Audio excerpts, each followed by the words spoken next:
Hello, Jen. How are you? Hello, Jenn T. Grace. I'm good. How are you? It's just another week in the pandemic. Just another week. It's a Wednesday, hump day, although every day is hump day. It is. I feel like every day is either Monday or every day is Friday, and there's no weekend and everything. It's a big blur. Yeah, the holiday weekend is going to be so bizarre. I don't even know how to think about it.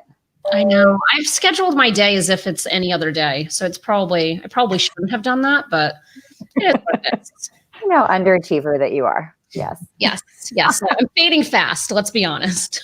I came out strong, and now we're downhill from here. We're going down. But that's just being honest. So today we have once again our lesbian sandwich, but now we have Tony Ferraiolo in the middle of our sandwich today, which we love and adore. Hello, Tony. Hey, what's going on? I'm happy to be in the sandwich. Good. Happy to have you here. So I feel like this conversation can go in so many different directions, but Tony, maybe if you can just kind of start and talk to us, because obviously we titled this Facing Isolation and Discrimination during the pandemic, but isolation and discrimination, like in what context? So I would love to just kind of hear how you're doing and how you're feeling right now. And then Jen and I will just start interrogating you from here. Oh, awesome. Yeah, well, personally, I'm doing okay. I mean, this is, I think, a time where a lot of people are struggling. I live alone. And before the pandemic, I was out every night and socializing and doing live trainings. And now I'm sitting in my house most of the time alone with a very socially awkward fish. So that's it. It's only me and the fish. Okay. So I'm doing okay. Where I'm finding comfort is helping others like I always do. So, when we talk about people being sheltered in place and people, even when the states start opening up a little bit, they really don't want you to go out. My first thought immediately went to the LGBTQ youth who are in homes where they're not accepted. It is, I do support groups in New Haven, been doing them since 2008. We have helped over 1,000 families now, and our meetings did not stop. I immediately went into Zoom, and the first call, we had 25 kids on the Zoom call, desperate to just talk about this. So what do? We talk about the hard stuff. What do you do when you're in a home where you're not accepted? And you have to stay in there. There's no escape. So, the suicide rates. I know both of you know the suicide rates among LGBTQ youth, but especially trans youth being so high on a normal day. There's been more hospitalizations because they have nowhere to turn to. So as a coach, I coach them to reach out, focus on what you have control over, know who you are. It will end someday. And I think that's where people get stuck. I think people, because the people that are telling us what's happening aren't sure, we can't see this ending. Mm-hmm. And when we write that story of, oh my God, I'm going to live like this forever, that's when we're not in the moment. And that's when all the anxiety starts, right? So I'm really super focused on keeping them in the moment.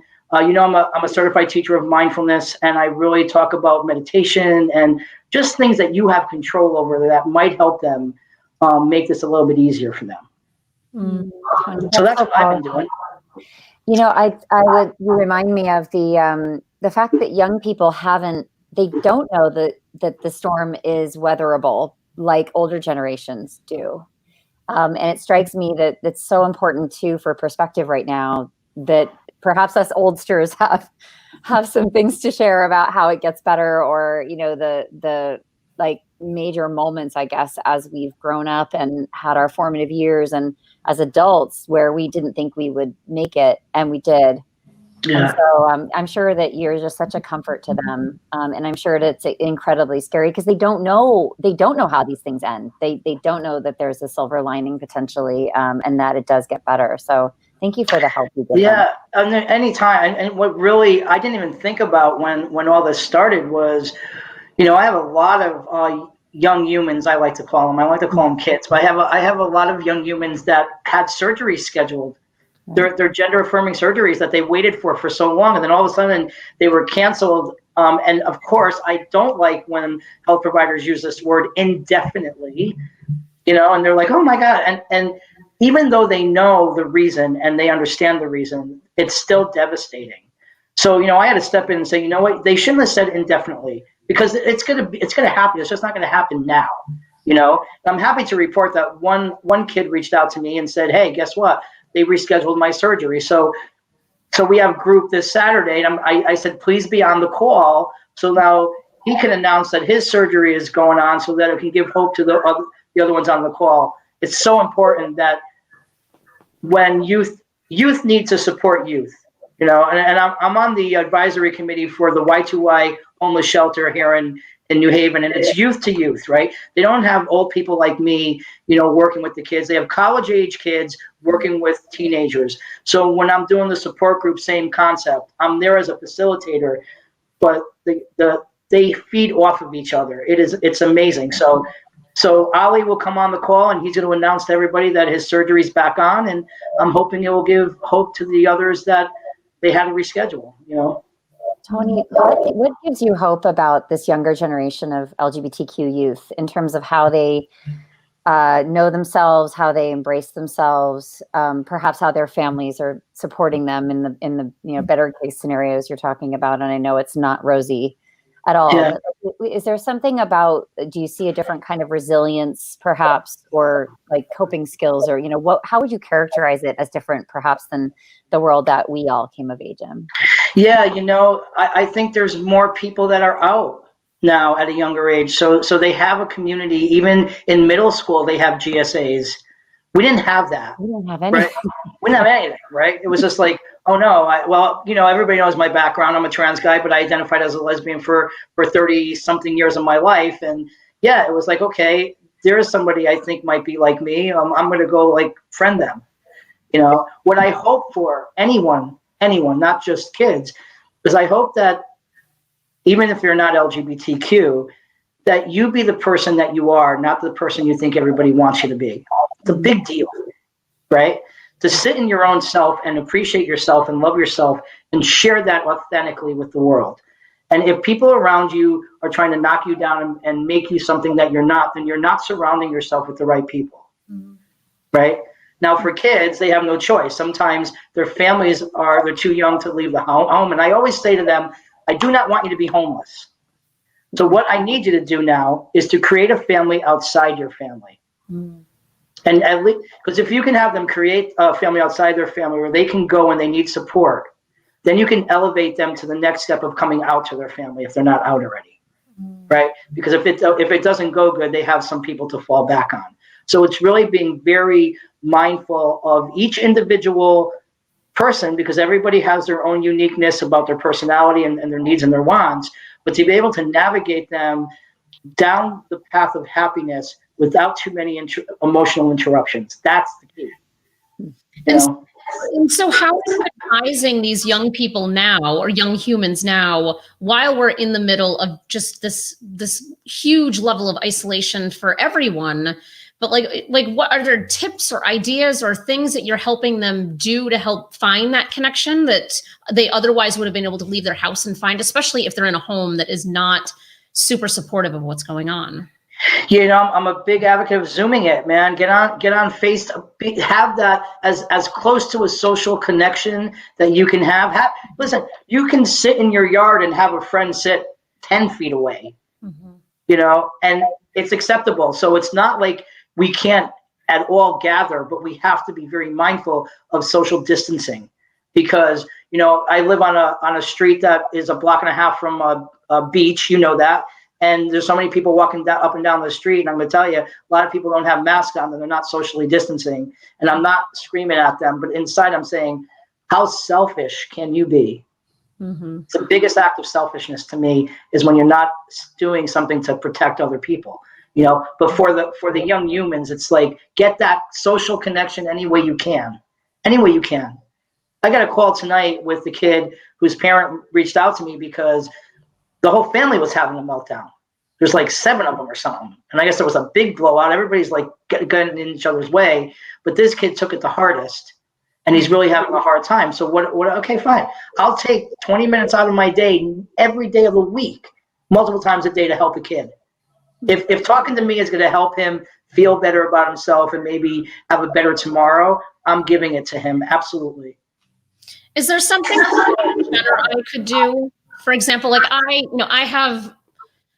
am a parent. Jen is not a parent. So is there something that I, as a parent, could be doing to help other children? Is there something, as Jen and others who aren't parents, is there something they could also be doing that could help children right now? Yeah, I mean, I think that anybody who's open to being there for somebody who needs like a mom figure or a male figure or a female figure to be affirmative to them, that there should be some avenue that they can take to reach that person. There should be that connection. Like, like say, Jen, you don't have kids, but if I know you, I think I know you, and you would give 10 minutes of your week to somebody or 15 minutes of your week to somebody to make them feel like, wow, somebody believes in me, because that's the key. It takes one person. And in 2018, the American Pediatric Association came out with a study about suicide attempts, right? That 51% of transmasculine kids were attempting suicide. I think it was 29% of females and 41% of non-binary kids. But what they found out is one supporting adult in their lives drops at 39%. I believe it's 39%. One, and it doesn't have to be their parent. And I can't do it all. So like when I'm doing my trainings, even at health provider, it could be anyone in their lives that says, you know what, I believe in you and you're going to make it. All right. I got your back. And that's, if I had that when I was younger, I wouldn't have had so many hospitalizations. I wouldn't have had a suicide attempt. I wouldn't have been a cutter. I wouldn't have been, not that I don't regret any of that. And you know that, by the way, my journey I honor. Mm-hmm. But it makes the heaviness of this trip and this journey a lot easier when somebody says, I believe in you, right? And a lot of times I'm asked by parents, oh my God, how do you know what to say to these kids? How do you know? Mm-hmm. I say to them what I needed to hear when I was younger and I didn't have it. Mm-hmm. So if anybody's out there and they're thinking about being a mentor, or they're thinking about maybe stepping in because we know the kids that are struggling, and you want to step in and you might be saying to yourself, I have no idea what to say. Say what you would want people to say to you if you were in that situation. It's that easy. I'm curious as we're talking how, because, like I have a middle schooler. And so I'm thinking like, if the middle school has a GSA, are they actually carrying on that service while we're all quarantined? And I don't know the answer to that. And it's making me I don't either. How schools are handling social, like, because that counts as a social club or social activity. I'm kind of curious how that's being handled by it's a good question. Town by town difference. But now I'm going to have to look into it because now I'm curious. I can tell you this, that I'm starting to get like, you and I had a conversation. Jen, I'll just turn to the person. Okay. We had a conversation the other day. I mean, I lost in 2 days trainings, like, and I'm not sure. I know both of you do trainings. I mean, it was like, I had 7 school trainings. I had a big, I'm the cultural competency trainer for Yale New Haven Health. So it was like no more, and now everybody's doing everything Zoom. So we're changing over that. But now the trainings are starting to come back. So people are starting to realize that even though we're not physically with each other and the schools aren't started, we still need to train on cultural competency. And I really focus on trans youth and non-binary kids. So that's a good thing that they're noticing it. So the GSAs, I'm sure it's not happening. I mean, my gut is that it's a social group. Schools, in school, who knows though? I think it depends on the advisor, who's really the GSA advisor. If they thought, oh, you know what, maybe we should keep this going.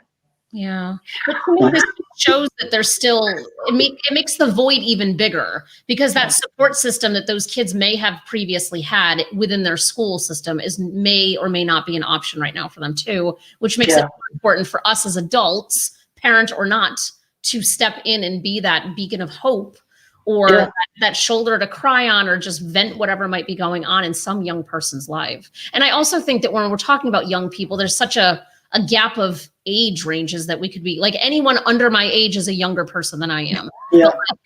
But that doesn't mean that, like, just because they're not in elementary school or middle school or high school or even college, doesn't mean that there still aren't people who are struggling throughout all of this. And there's actually people who are struggling that are your age and older. So, it's my hope is that, like, I've never seen such a balance of tragedy and kindness since this pandemic started for such a long time. You kind of see it sometimes around the holidays, right? Like Christmas, everybody wants to buy gifts for the kids. Oh my God, kids don't have gifts. And then Thanksgiving, everybody's throwing a turkey at some trailer to feed the hungry, right? But then it stops.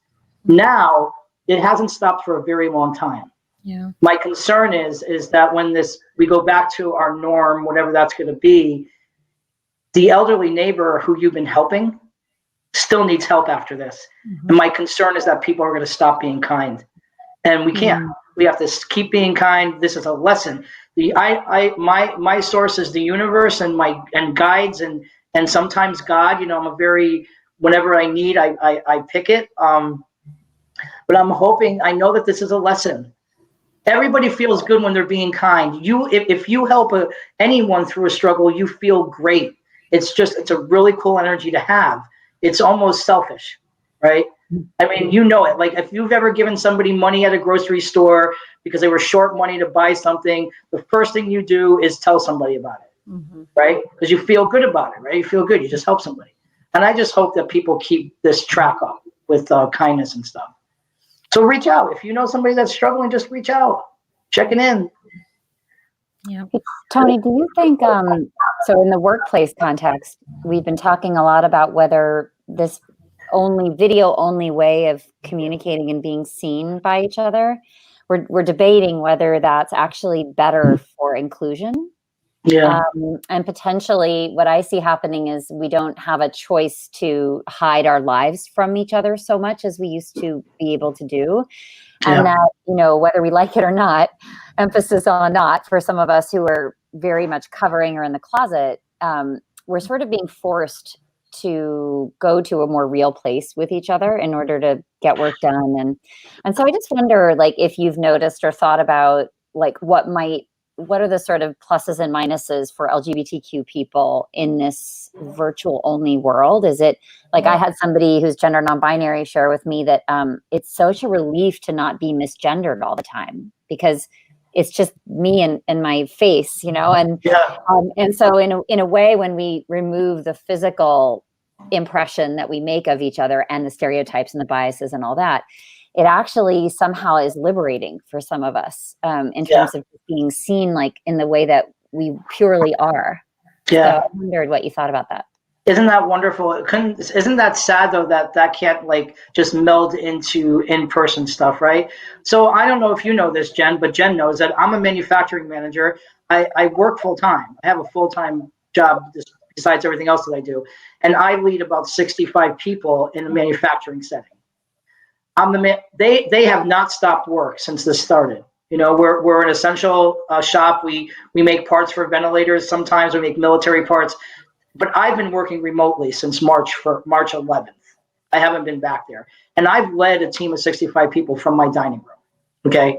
I'm grateful for them. I lead as a coach.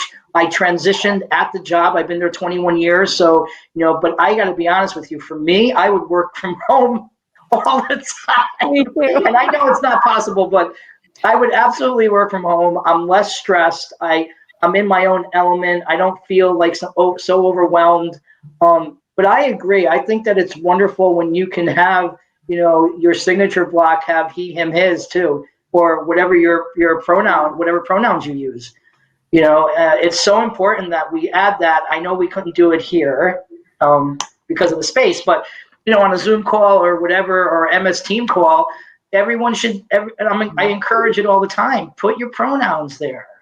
You don't assume my pronoun. You don't know it. So I think that for non-binary people and trans people and LGBT, LMNOP people, sure. But I think it's an individual choice. Some people like that socialization. Like some people, the only time they're social is when they're at work, right? So this could be very, very like, oh my God, because I'm telling you that there's going to be, my gut is there's a lot of companies who spend a lot of cash on office space that are now realizing, do we really need to spend that money? right? So there might be people who aren't going to ever go. Like my brother Nick, he works for New Chapter Vitamins. They're a part of Procter and Gamble. He doesn't think he'll ever go back to work. He thinks he's going to be working remotely until he leaves or retires or whatever. So who knows what's going to happen? But again, this is going to have to be something that everybody adjusts to, right? Accept what is. It's so hard, right? If we accept what is and focus on what we have control over, the stress in our lives almost disappear, right? So you live in the moment, because our past and our future is where stress lives.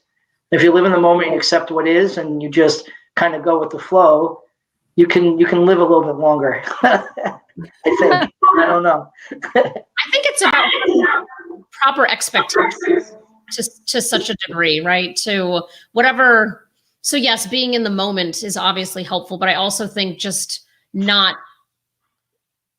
having like such a firm grasp on what you think or what someone told you. So if we're thinking about in the context of the pandemic, I have gone into this, and I think I've said it on maybe another one of our live videos. I've just assumed that we are in this through my birthday, which happens to be the end of June. So let me write that down.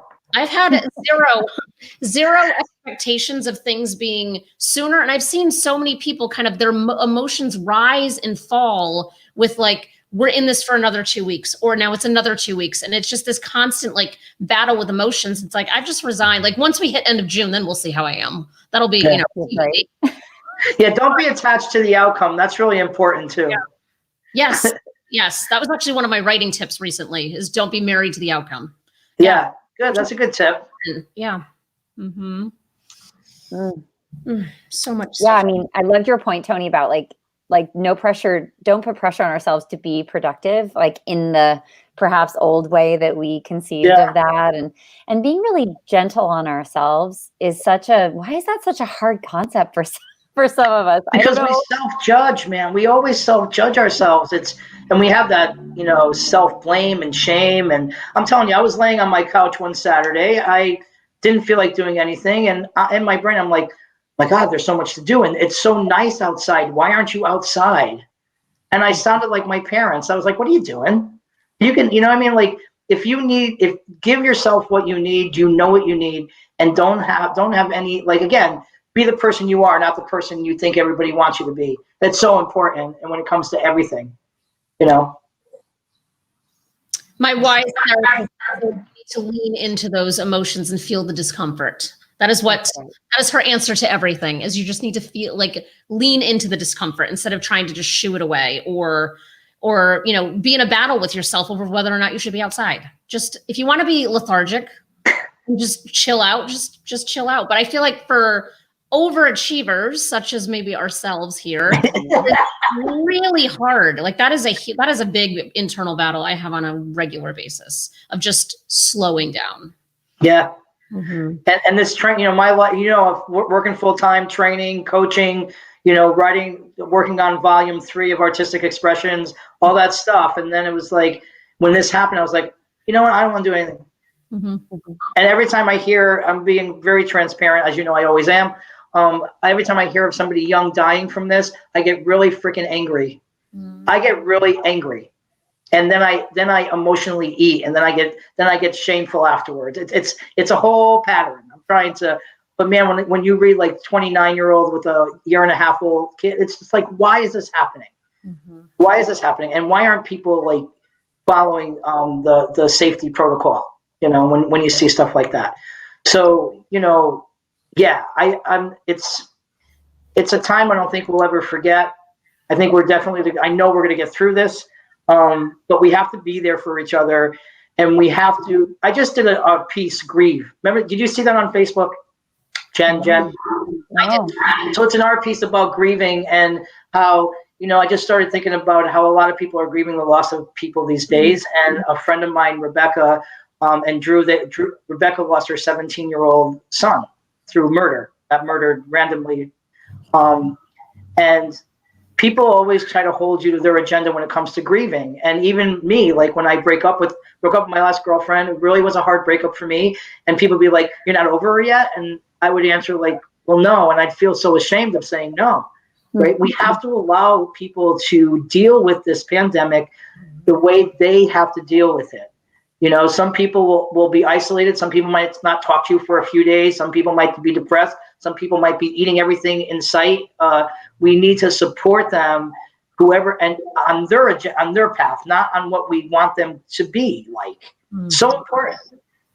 That's how you support somebody. You say, hey, listen, I'm here for you. What do you need? That's it. And then listen. What a concept. Right? Listen. And I think not being upset when people don't respond to you quickly. Like I am completely overwhelmed with the amount of information coming at me right now. And it's been so beautiful because everyone I know, like someone texted me 6 days ago and I finally was like, oh my God, I totally missed this. And so I was like, I am sorry. And then I talked to her today and she's like, I thought you were mad at me. I'm like, what is there to be mad about? It's like one of those things that I think we also have like this pressure that we have to be like on our A game and respond to everything as fast as it comes in. And I think that adds like a whole other element to all of this like stress. So I just put an out of office up saying, listen, I'm periodically checking my emails right now to just give myself a little more breathing room to eliminate some more of that unnecessary stress that we as humans are adding on our own. No one else is putting the stress on us. Like we are firmly putting the stress on ourselves and we have control over that. I actually thought you were on vacation. I was like, what, is she on vacation again? What is she doing? Because, you know, we're cut from the same cloth. We're precrastinators. You know, I mean, like, you know, I'll answer your email before you even send it to me sometimes. You know, and I'm like, what is she doing? She's on vacation again. Oh, must be nice. No, I'm kidding. Take the time you need. I'm not judging. Take the time you need. Nope. I just apparently need 6 days to respond to a text right now. That seems to be the. It's okay. Nothing wrong with it. We just have to own it and be okay with it. Yeah, of course. Absolutely. I hope we never go back. I hope we're all learning lessons about not having needed to be like so hyperactive precrastinators. And that, you know, for those of us who are entrepreneurs like Jenn and me and you too, because you are, you know, you've got multiple irons in the fire. We are, you know, I feel like I'm reaping, I'm sowing the seeds constantly. And I think this time has been about reaping and like sitting back and realizing that I've been sprinting for years, like sprinting, you know, and just to be stopped like dead in your tracks. And I shouldn't even say that phrase. I want to change that phrase. I don't want to talk about death, but being stopped. And then sort of forced to sit with the discomfort, Jenn, and to change your pace.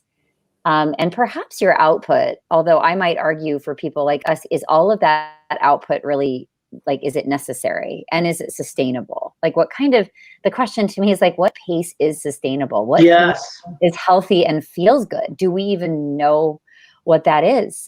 Because we're always running. And I mean, when you work for yourself, you're running because, you know, we know like Jenn, if we don't run as fast as we can, like the money's not going to come in.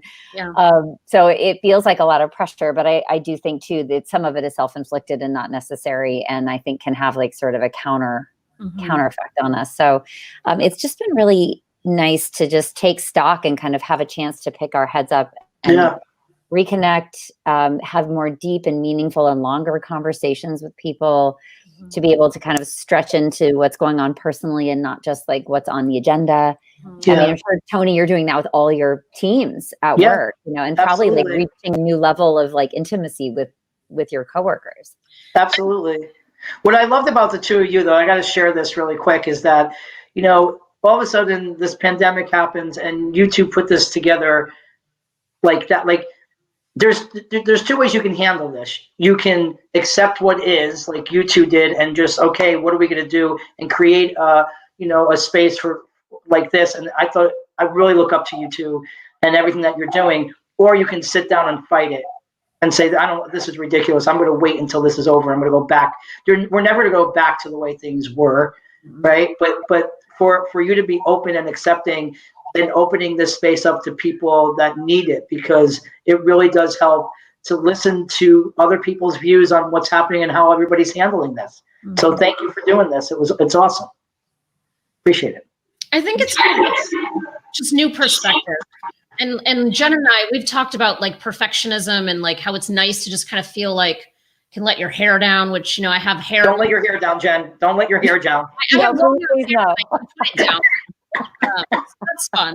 But one of the things that I just thought of as we're talking is that in 2018, I had I don't want to call it a midlife crisis because that's a bit dramatic, but it definitely was like a lot of shit happening, which will be in my memoir coming out. So I'm not hiding anything. But my point is that I went 6 months without sleeping, like 182 days without sleeping. And the lesson I learned from that, and I'm almost thinking that like, that was my pandemic then, right? So like, I knew what it was like to go 6 months without sleeping. And I had to adapt because I had like a finite period of time during the day where I was coherent enough to get anything done. And everything else just kind of fell by the wayside. And yet my business did not suffer in the least. So Jen, as you were saying, like you've been sprinting for 10 years, like you would think that if I were like lethargic and I was able to like productively get like maybe 10 hours of work done a week, that would have like a huge impact. And it didn't. Like if I look at the numbers, everything kind of remained the same, but I relied on the team and I relied on those around me. And I was just honest saying like, listen, I am at a level of sleep deprivation that I cannot quite put into context for you. So I just need you to be patient with me. And so I feel like that experience for me 2 years ago feels very similar to what's happening right now. And I'm hoping that for those that don't already have that perspective of what can I actually do or how productive can I actually be given the shitstorm that's kind of swirling around me, like this, I'm hoping that we don't lose that perspective at a later date. So valuable in so many ways. Like it's just helping us reconfigure and reimagine how we can get things done. But the question is, Jen, like, are we just continuing to sprint on through it? Or are we like slowing down enough to just kind of see like, all right, what would happen if I didn't do these 73 items on my to-do list today? What would happen? Probably like, I don't know the answer to that. And I think it's different for everybody, but it's just kind of interesting to think about because I think we put so much pressure on ourselves to get things done that like, maybe we don't need to do whatever that thing is that's on our calendar. I don't know. Just a thought. Yeah. This has been helping me like really balance. I'm more balanced now than I was before all this happened. Because at 7 o'clock, I get up at 5. I'm at work at 6, and I'm a dining room table. My crew starts at 6. I start at 6. It's only fair. But at 7 o'clock, I go upstairs and I sit like I have a little meditation room, and I sit there and I watch TV or just do something brainless. I'm out of this area. I'm off. And I try not to answer emails when they come through. I try really hard, but sometimes I do anyway. Yeah. But this is a good way of like, I think it's exciting. See, I'm trying to look at it as a way of excitement. Like I'm just developing the cultural competency trainings for the Zoom thing for Yale. And I am looking at ways to make it really, really interactive, putting people in chat rooms, doing polls, so it's different way of training, but I'm thinking, wow, this is really cool. It's exciting. It's exciting for I'm up for the challenge and for the change, That is definitely. We needed a change and we didn't even know it. And the gas mileage now is nothing, just do it from the living room. I haven't filled my tank in weeks, which I don't drive much anywhere unless there's meetings and things, but it's a nice benefit. I feel like I haven't spent as much money either, so that's a good benefit. Yeah, I'm saving a boatload. That seems to be the big thing. Food, paper towels, and toilet. I remember when all this happened, I was at a conference. I was a keynote at a conference in New Hampshire for the whole state, all special educators, right? It was a 2-day conference. I thought they were going to cancel it, and they didn't. All of a sudden, I'm hearing people are texting me, there's no toilet paper left in Connecticut. I'm like, what's happening, right? And I was like, oh my God, there's no toilet paper left in Connecticut. So at midnight, one night, I go on a maid cart hunt, and I found toilet paper. I stole 4 rolls from the hotel. But I was telling people before my keynote, I said, hey, listen, people, there's a shortage on paper towel, on toilet paper. So if you have 2-ply, I would go home and tear it and make two rolls out of one, right? But it was crazy how people went after TP, man. That could be a whole other show for you guys. I mean, honestly. I have a friend who lives in Brantford, and she posted a picture one day, and she's like, if anyone's wondering where all of the toilet paper went on the shoreline, it's in my neighbor's garage. And it was like just floor to ceiling stacks of like 24 packs. And I'm like, you know, there's always the one person that ruins it for everybody, right? Yes, yes. Perhaps don't give out the address. People go steal it. I won't. I'll keep it private, as did she. We don't want to cause a revolt. That would make the news. We don't need to end the day that way. Yeah. So funny. Tony, it's been so good talking to you. Always a pleasure. Yes. Such a pleasure, Tony. Hang in there and keep being the good, amazing leader you are, coach as leader, and sustenance provider for our young humans.